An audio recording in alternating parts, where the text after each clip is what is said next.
Hey guys, it's Johnny It's Tracy. with RV SWAT, and today we're going to talk about the different types of gate guarding.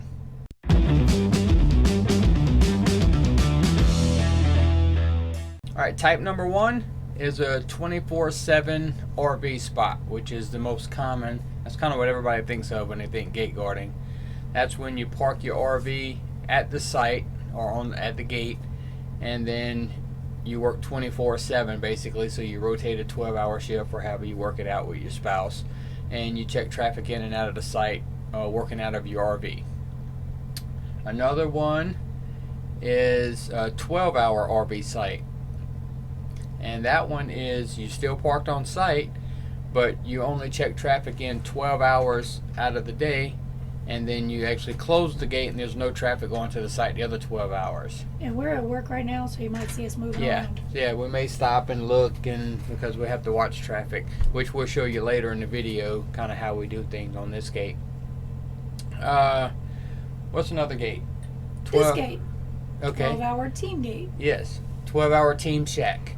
So we're working in a shack, and we work together, as you can see, and we work a 12-hour shift, as opposed to a singles shack. So there are shacks out there to where you work a 12-hour shift and you're a couple, but you opposite 12-hour shift. So she would work 12 hours and I would come in and relieve her, and then I would work 12 hours, and we kind of just see each other, passing in and out of the shack.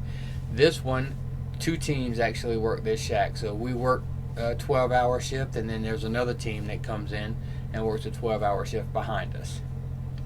So whenever we started looking into gate guarding, we didn't know there was all these different types of different types of gates. We just thought, oh, we're gonna get to Texas and we're gonna park our RV and work out of our RV, and then come to find out, every time we get a phone call, it's a different type of shack or a different type of gate. So I just wanted to put the information out there and kind of let everybody know. Be prepared. There are many different types of gate guarding jobs. So ask the questions. If you get a call or anything, you start the gate guarding process, make sure you ask the questions. Try to figure out what you want to do. Do you want to be in your RV? Do you want to be in a shack? And we'll go over some pros and cons of these different types as we do them. Actually, there's a fifth type. Okay. We forgot. What's that? There's the escort gate. Yes. Yeah, so escort gate, you have your main couple or your main RV and your main gate.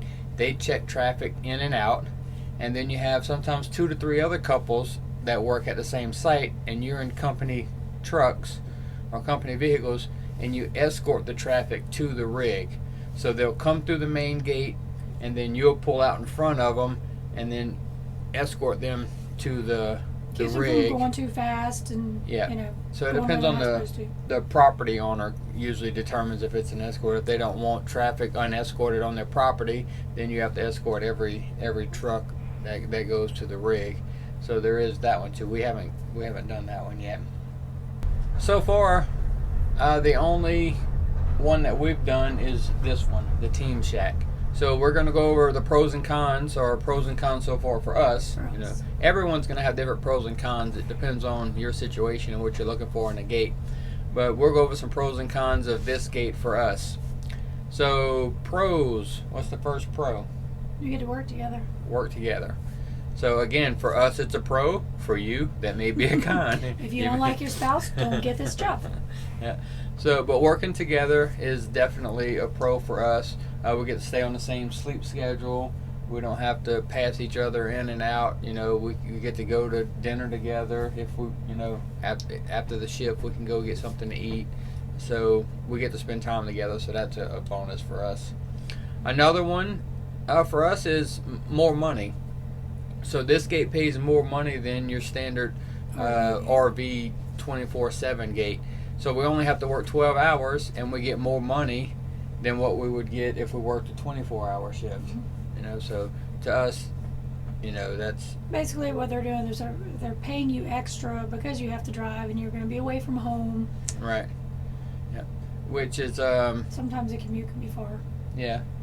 The last pro for us is it's a larger shack.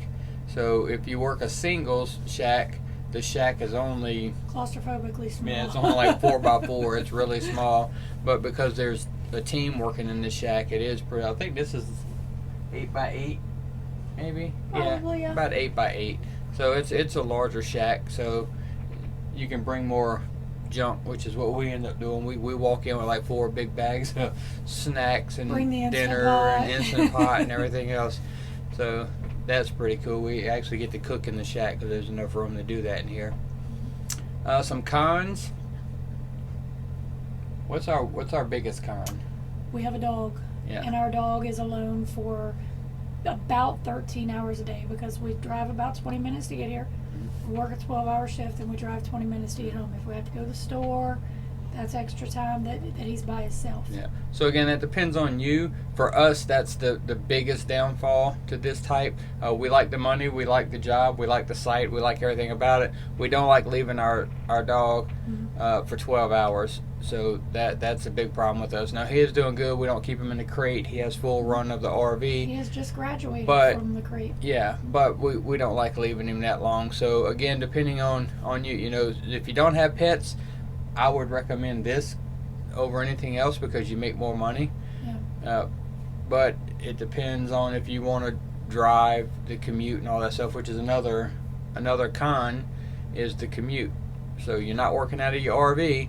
So you do have to get up and drive to work, and you're burning fuel and things like that. So again, you just have to decide what you want. We mostly wanted to put this video out to let people know there are different types of gates because we went into that part of it kind of blind, just thinking all there were RV gates, 24-hour gates. So we wanted to put the information out there and let you know there are different types of gates. So go through them, decide what type of gate you want to do, and then you can pursue that whenever you contact the company. Make sure you tell them what type of gate you would prefer to be on. There's a truck coming. Truck coming.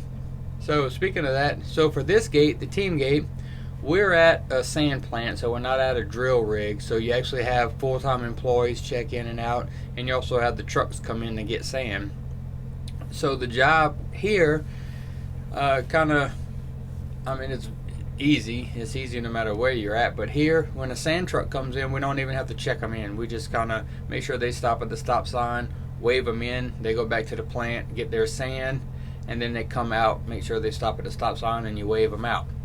The only traffic we check in and out on the computers or on the iPads is the employees. People coming for meetings. Yeah. So in any vehicle that comes to the gate that's not a sand truck, we have to log into the system.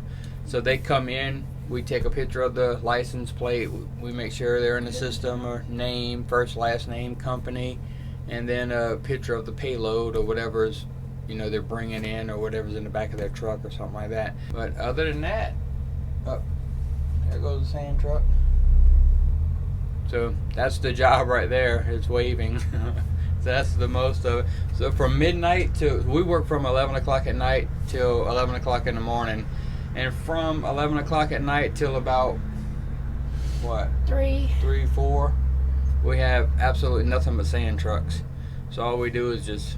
Yeah, occasionally you might have the straggling car. Maybe somebody went to smoke. Maybe. Because they can't smoke on property. They actually have to leave here and they have to go up around the curve up the road to smoke. So every now and then you get one leave to go smoke a cigarette. So we have some trucks coming in now. Johnny's outside and he's going to make sure that they stop at the stop sign. Some of them tend to come flying through pretty fast and try to run it, but we do our best to make sure that they stop all the way.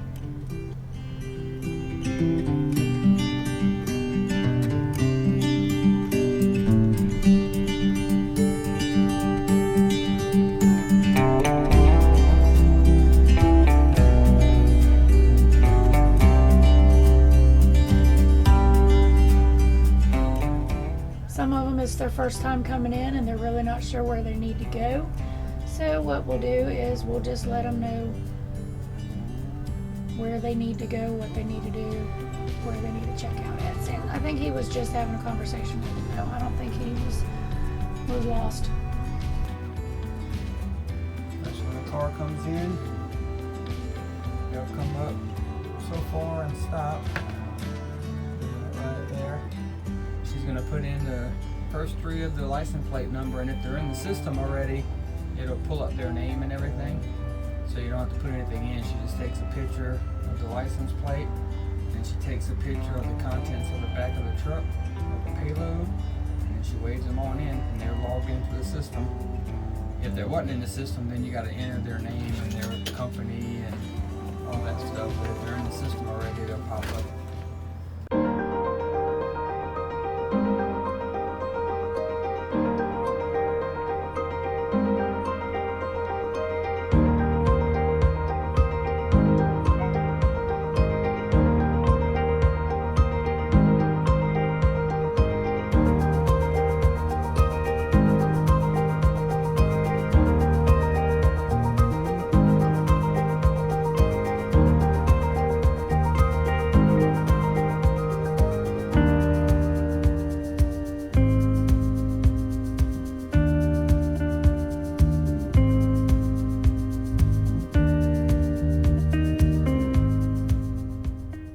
Alright guys, that's all we got today. If you liked the video, make sure you give us a thumbs up.